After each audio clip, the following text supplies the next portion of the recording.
I like that the pieces I make can become a part of your life and have a purpose and can be something beautiful that you live with.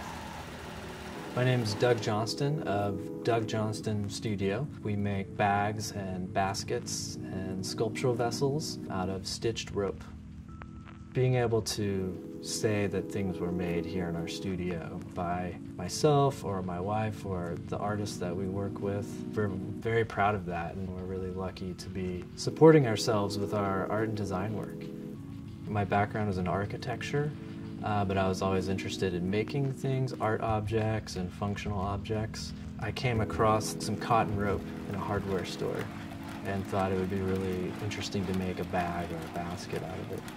And the process really clicked with all of the other things that I was doing with drawing and knitting, where it's sort of this repetitive process. You can kind of get in the zone and just work, and eventually you end up with this interesting and often functional object. I prefer cotton because of the story it tells. When I'm sewing it, I'm very aware there's tiny little variations in the color and the texture. You can start to understand where it came from.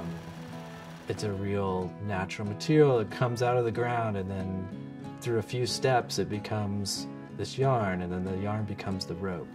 You can kind of read that whole story in it, and I really love that.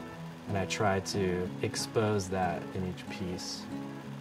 There's kind of a magical aspect to this process of building up each layer, and suddenly you have this functional object after sewing for a while.